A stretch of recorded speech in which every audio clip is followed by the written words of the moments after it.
같은 날 여러분과 함께 하나님의 말씀 나누게 되어서 기쁘고 또 하나님께 감사를 드립니다. 오늘 요절 말씀 15장 34절 말씀 다 같이 한 목소리로 읽어보겠습니다. 시작. 제9시에 예수께서 크게 소리 지르시되 엘리 엘리 라마 사박다니 하시니 이를 번역하면 나의 하나님 나의 하나님 어찌하여 나를 버리셨나이까 하는 뜻이라. 잠시 기도하겠습니다. 하나님 아버지 주님께서 맑은 자연과 또 좋은 환경에서 여름 수양회를 주님께서 베풀어 주셔서 감사합니다. 이번 저희가 생각을 이제 다루는 시간 또 때와 죽음이라는 이 주제입니다. 아버지 하나님, 주 하나님께서 저희 가운데 허락하신 시간을 예수 그리스도의 죽음을 통하여서 어떻게 계획하고 또 어떻게 가치 있게 살 것인지 이 시간 저희가 깊이 배우는 시간 되도록 도와주시길 기도합니다. 아버지 하나님께서 저희를 얼마나 사랑하시는지 오늘 말씀 통하여서 저희가 깊이 영접하고 구원을 확신할 수 있도록 주님께서 은혜 주시기를 기도합니다. 감사하고 예수님 이름으로 기도드렸습니다. 아멘. 십자가는 기독교 핵심 중에 핵심입니다. 십자가는 형벌과 죽음을 의미합니다. 예수님의 고통스러운 죽음이 왜 기독교에서 가장 중요한 사건이 되는 걸까요? 그것은 예수님께서 십자가에서 죽으심으로 우리에게는 영원히 살 수 있는 길, 즉 영생의 길이 열렸기 때문입니다. 이 시간 십자가에 담긴 하나님의 놀라운 사랑과 구원 계획을 살펴보고자 합니다. 영생의 길을 알기 위해서는 먼저 우리가 왜 죽을 수밖에 없는 존재인지 깨달을 필요가 있습니다. 왜 모든 인간은 죽어야만 하는지 안다면 우리가 어떻게 하면 살 수 있는지도 알 수 있을 것입니다. 어둠이 무엇인지 알고자 하는 것은 결국 빛이 무엇인지 알고자 하는 것이니까요. 놀라운 사실은 우리의 생명을 창조주 하나님께서 주셨듯이 죽음도 하나님께서 주셨다는 것입니다. 아담과 하와가 하나님의 명령을 어기고 선악과를 먹은 후 우리에게는 죽음이 주어졌습니다. 창세기에서 하나님께서는 이렇게 말씀하셨습니다. 너는 흙이니 흙으로 돌아갈 것이니라. 하지만 죽음을 주신 하나님께서는 예수님을 통하여 오늘 생명을 다시 주신다는 것을 배울 수 있습니다. 제2장 예수님을 죽이고자 하는 자들. 오늘 말씀을 보면 예수님을 십자가에 못 박는데 여러 각계각층의 인물들이 합심 동역하는 것을 확인할 수 있습니다. 저는 예수님을 십자가에 못 박는데 참여한 인물 중심으로 오늘 십자가 사건의 의미를 살펴보고자 합니다. 제가 등장인물별로 살펴보는 이유는 그 인물들 모두가 왜 인간이 죽을 수밖에 없는 존재인지 너무나 잘 보여준다는 것입니다. 예수님을 십자가에 못 박는데 주도적 역할을 한 주체는 바로 종교 지도자들입니다. 그리고 십자가형을 선고한 빌라도가 등장하죠. 그 다음으로는 종교 지도자들과 연합한 일반 시민들이 나옵니다. 그리고 십자가형을 집행하기 위해 군인들이 등장하고 마지막으로 예수님과 함께 못 박힌 강도들이 나옵니다. 각 등장인물들이 자신의 의사를 직접 표현하고 너무나 생생하게 자기의 의사를 표현해서 마치 무대에서 이루어지는 한편의 연극을 저는 보는 것과 같다는 생각을 하였습니다. 예수님을 죽이는데 무대에 등장하는 인물들 모두가 악을 행했지만 그 배경이나 심리를 보면 모두 다릅니다. 놀라운 사실은 이들 모두가 사전에 살인을 공모하지는 않았지만 그날 약속이라도 한 것처럼 한마음 한뜻이 되어서 예수님을 죽이는데 기꺼이 동참했다는 것입니다. 이것은 모든 인간들이 자기 만족을 위해서는 기꺼이 언제든 죄와 연합한다는 것을 보여줍니다. 종교 지도자들은 왜 예수님을 죽이고자 혈안이 되었을까요? 이들은 권력을 가진 자들입니다. 그리고 성경을 너무나 잘 아는 지식인들이었습니다. 나아가 스스로는 하나님을 사랑하고 있다고 말하는 사람들이었습니다. 그런데 이들은 구약 성경에 합당한 말씀을 하신 예수님을 미워했습니다. 그것은 그들 마음속에 참으로 하나님을 사랑하는 마음이 아니라 자기를 위한 탐욕이 들어 있었기 때문입니다. 그들은 이스라엘 백성들로부터 사랑과 존경을 받는 예수님을 보자 마음속에 시기심이 가득하여 도저히 그냥 둘 수가 없었습니다. 그들이 보기에 예수님은 정말 볼품없는 배경에 어부 출신 제자들 몇 명을 데리고 다니는 하찮은 존재였습니다. 그런데 예수님의 말씀을 듣고자 사람들이 구름같이 모이자 종교 지도자들은 위기감을 느꼈고 시기심이 가득해졌고, 그래서 결국 예수님을 죽이고자 새벽부터 모이게 된 것입니다. 아담의 아들 기억하나요? 가인과 아벨이 있죠. 맞습니다. 동생 아벨의 제사를 하나님께서 받으시고 가인의 제사는 받지 않으셨습니다. 그런데 가인은 자기 마음이 삐뚤어져 있다는 것을 인정하지 않고 아벨을 죽이고자 했습니다. 이렇게 시기심으로 말미암아 사람을 죽인 이야기는 역사에 수없이 등장합니다. 그리고 수많은 소설에도 시기심으로 사람을 죽인 사건들이 등장합니다. 그만큼 이것은 모든 사람들이 공감할 수 있는 감정이라는 것입니다. 저희 중 시기심이 없는 자가 어디 있습니까? 저는 시기심으로 인해서 상대방을 진심으로 축하해 주지 못한 적이 있습니다. 그리고 일부러 흠을 잡고는 상대방을 공격한 적도 있습니다. 돌이켜보면 그것은 제 마음속에 시기심이 발동했기 때문입니다. 시기심이 불타오르면 심지어 자기에게 아무런 이득이 안 되는데도 그 사람의 불행을 보고 즐거워합니다. 예수님께서는 종교 지도자들에게 하나님을 경외하는 마음이 없음을 돌아보라고 책망하셨습니다. 그런데 그들은 전혀 그럴 생각이 없었죠. 그들은 돈을 사랑하며 양들을 돌보지 아니하는 사꾼 목자라는 지적을 받았습니다. 하지만 이들은 회개하지 않았고 도리어 이렇게 생각을 했습니다. 저 한 사람을 없앤다면 내 자리가 보존될 텐데. 종교 지도자를 다음으로 큰 악을 저지른 자는 바로 빌라도입니다. 빌라도가 비난받아 마땅한 것은 진실을 묻어버리고 악한 자의 편을 들었다는 것입니다. 빌라도는 예수님이 죄가 없고 종교 지도자들의 시기로 고소당했다는 것을 잘 알았습니다. 빌라도는 정의롭게 재판할 의무가 있었으므로 그는 종교 지도자들과 맞서야 했습니다.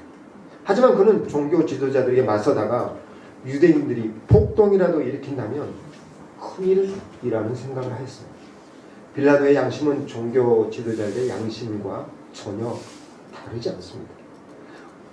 우리가 옳은 길을 걸어가려면 손해와 수고를 감수해야 하는 때가 많습니다.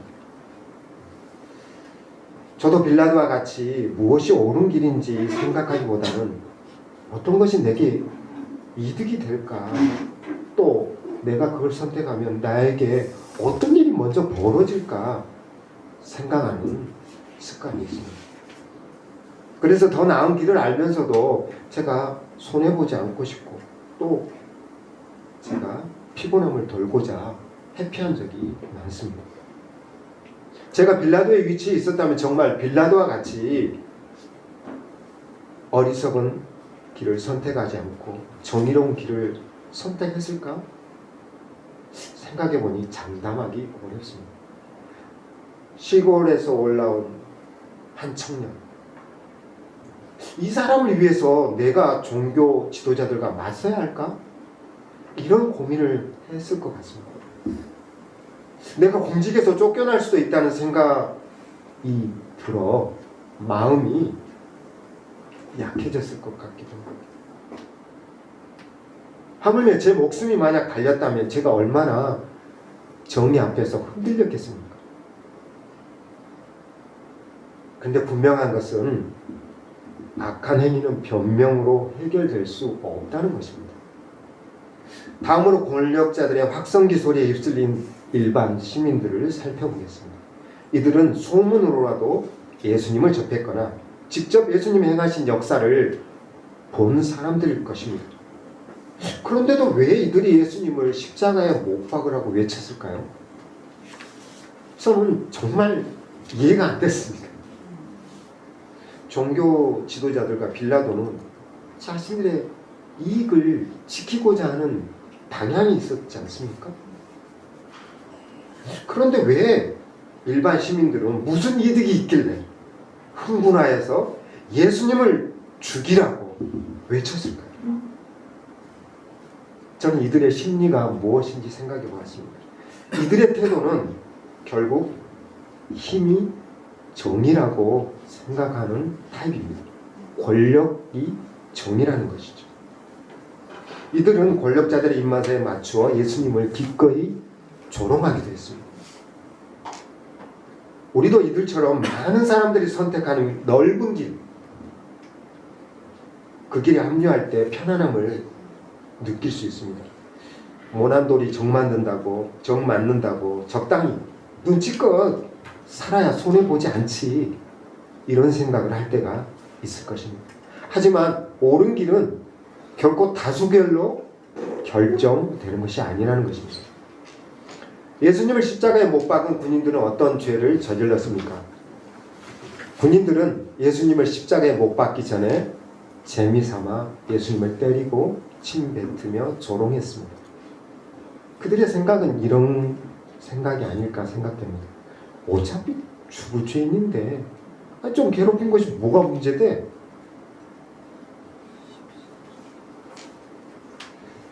마지막으로 예수님과 함께 십자가에 못 박힌 강도들을 살펴보겠습니다. 이들은 누가 봐도 변명의 여지 없는 죄인들입니다.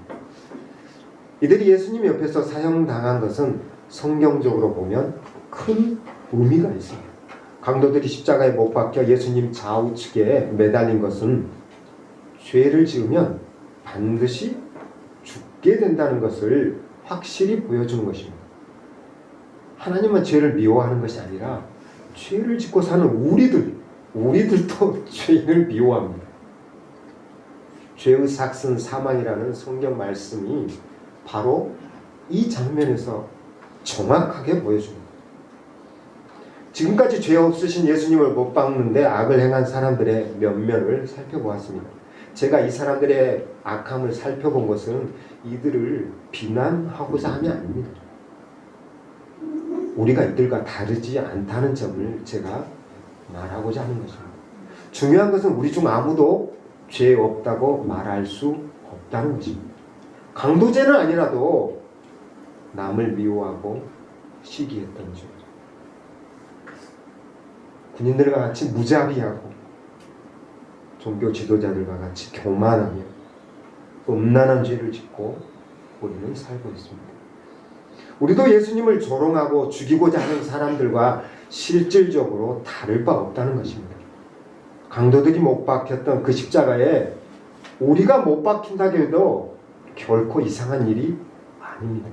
죄를 짓고 사는 사람들도 강도짓을 하는 사람은 죽여야 된다라고 판단했습니다.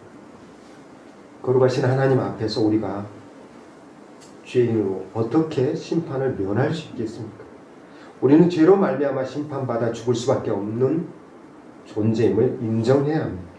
하나님은 공의로우신 분인데 우리가 죄를 지었어도 심판받지 않는다면 하나님이 어떻게 공의로우신 분이라고 할 수 있겠습니까? 만약 우리가 심판받지 않고 오히려 영원히 산다고 생각해 보십시오. 우리가 죄를 짓고 영원히 산다는 것을 생각해 보십시오. 얼마나 끔찍한 일입니까?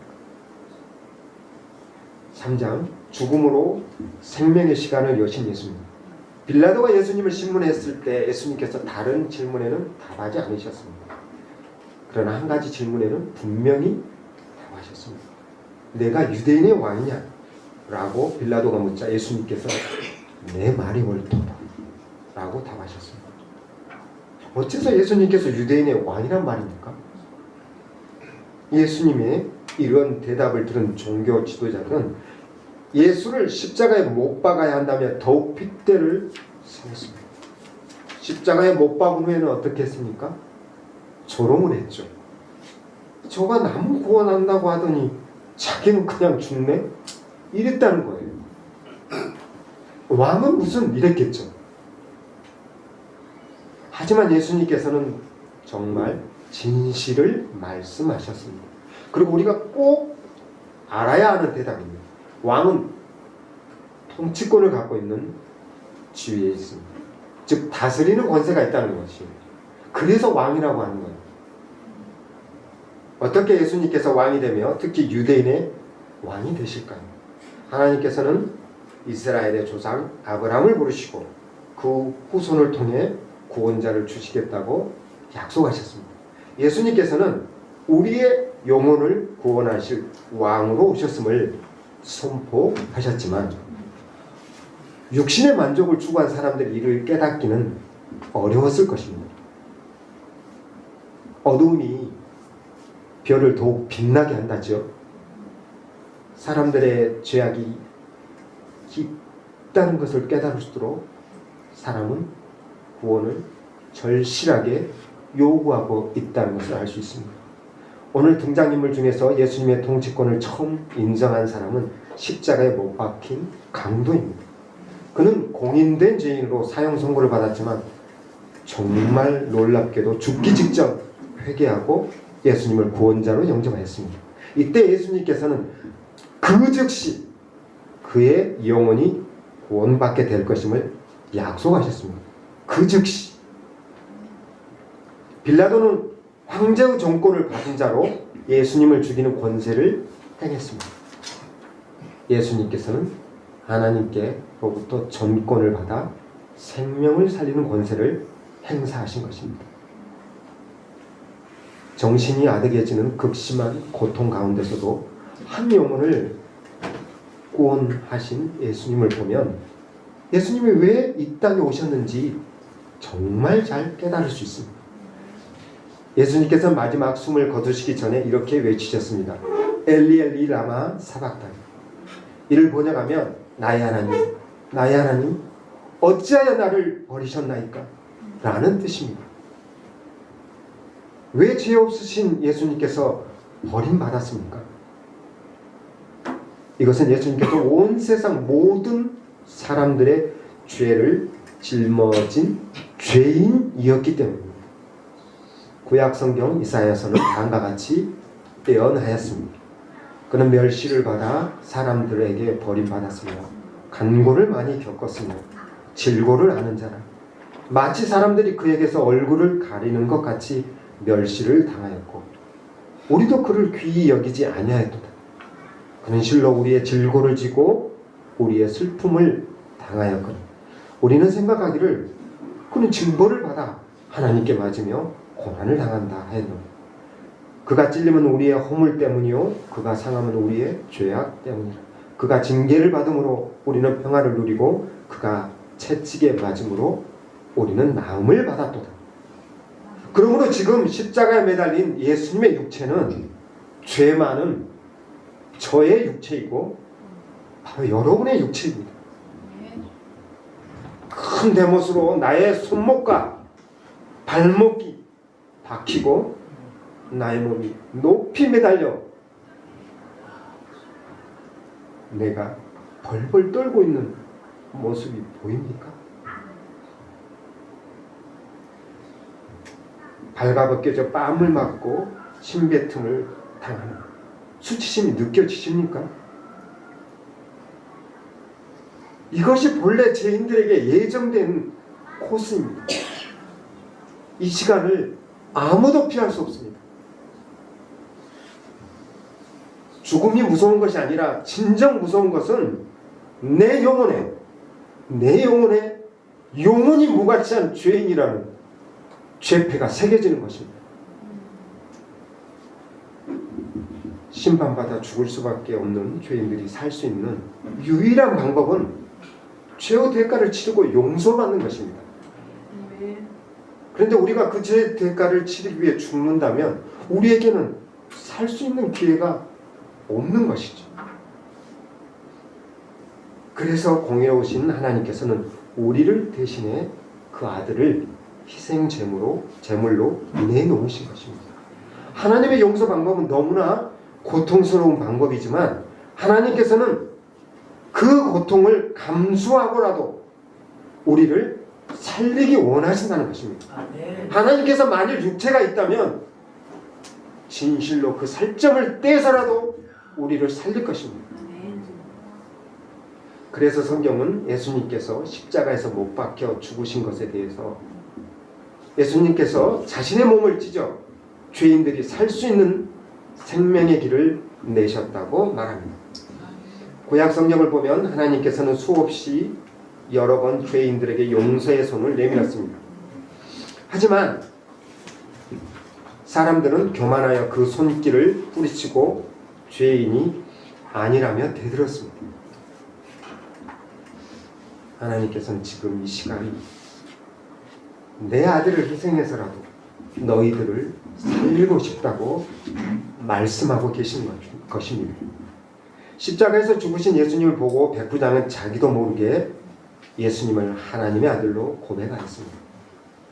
십자가 처형 현장은 극악무도한 자들의 폭력과 극심한 고통이 일렁이는 죽음의 무대였지만 다른 한편에서는 이렇게 새 생명을 얻는 현장이기도 한 것입니다. 하나님께서는 때가 찼을 때 약속하신 대로 예수님을 이 땅에 보내셨고 예수님께서는 때가 되었을 때 잡히시고 세상 죄를 지신 어린 양으로 십자가에서 잠잠히 죽으셨습니다.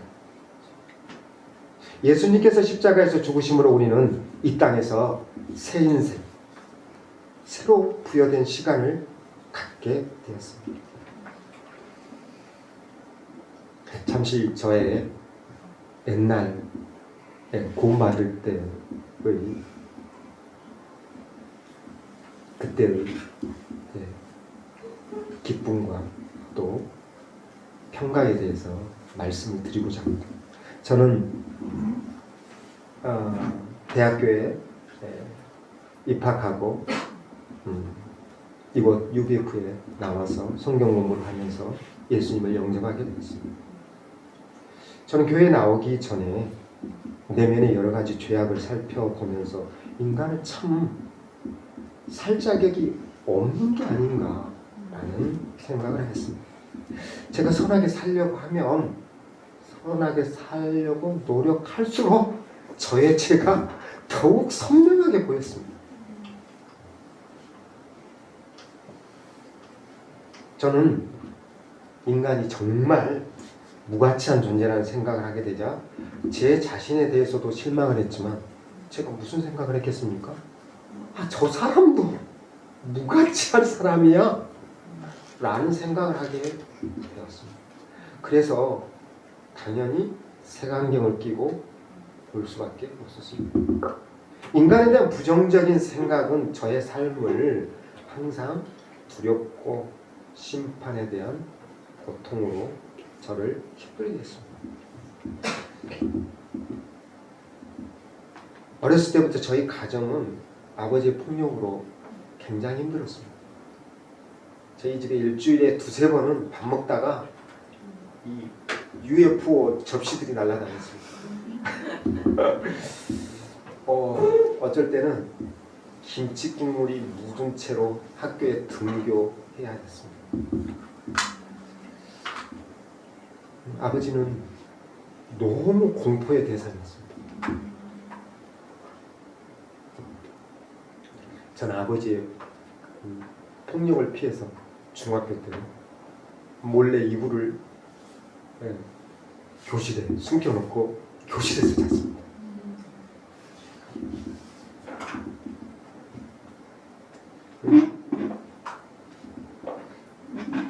고등학교 때만 해도 아버지가 목욕탕에 갔는데 때를 밀어 달라고 하셨는데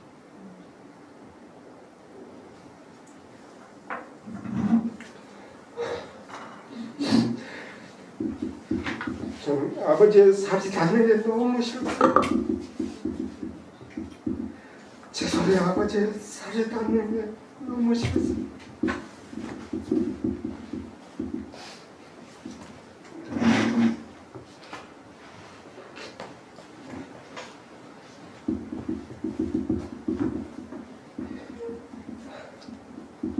마음속에 분노가 있는데 아버지의 등을 밀어야 되는데 너무 싫었어요.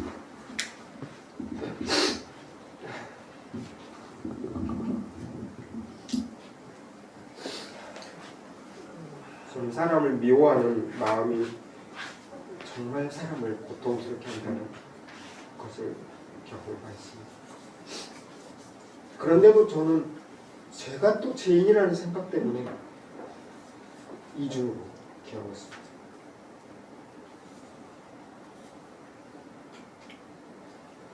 대학교 들어와서 성경을 통해서 저는 정말 예수 그리스도의 죽음이 없이는 제가 다시 살 수 없다는 것을 너무나 깊이 영접하게 됐습니다. 제가 죽을 수밖에 없는 죄인이었다는 것을 알았을 때 십자가의 죽음이 왜 필요했는지를 제가 깊이 깨닫게 되었습니다. 저는 십자가의 예수님을 통하여서 저의 죄를 용서받을 수 있다는 것을 믿게 되었습니다. 아멘. 그럴 때 놀랍게도 제 아버지가 용서가 되었습니다. 아멘. 아버지가 불쌍하게 생각이 났어요. 아버지도 정말 불쌍한 분이구나. 저도 불쌍하죠. 저도 죄인이니까. 네, 저도 불쌍한 죄인이고 아버지도.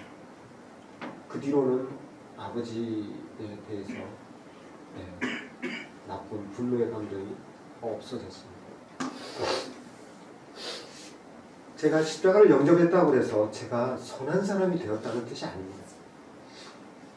십자가는 제가 여전히 죄인이라는 것을 알게 하고 십자가는 그러나 용서받음으로 분명히 십자가 옆에 강도가 그 즉시 구원받았지 않습니까? 강도가 뭘 했습니까? 뭐 착한 일을 여러 번 했나요? 그런 거 없어요. 선한 일을 할 시간도 없었어요. 근데 예수님께서 구원하시는 것을 보면 그렇게 하지 않으세요. 예수님 구원자를 영접하면 그 즉시 구원받는 거예요. 지금도 마찬가지로 허물 많고 지금도 죄의 유혹에 시달리는 자입니다.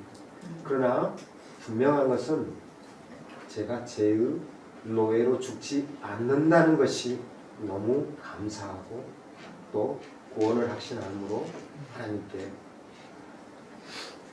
영광을 돌리는 삶을 살아야 되겠다고 제가 결단할 수 있다는 것입니다.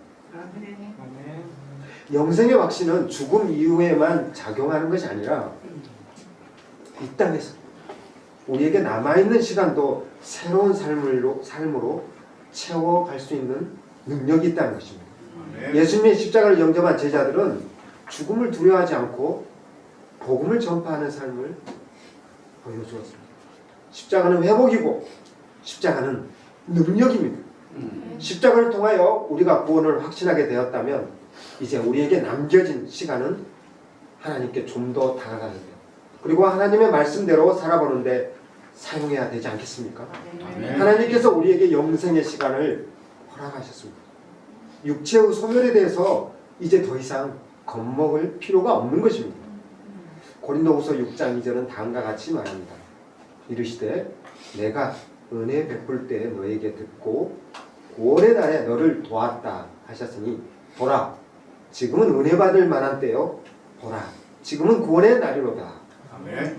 예수님의 십자가로 저에게 열린 시간은 이제 구원받은 시간이요 은혜의 시간입니다. 예수님의 십자가는 우리를 구원하는 능력이 있고 우리가 진리 편에 서도록 붙들어 줍니다. 또한 하나님의 말씀에 순종하게 하는 능력도 있습니다. 이후로는 예수님의 십자가의 은혜를 붙들고 저희에게 남겨진 시간을 복음대로 살아보는 시간으로 채워나갈 수 있기를 간절히 기도합니다. 아멘. 한마디 죽음으로 생명의 시간을 여신 예수님. 아멘.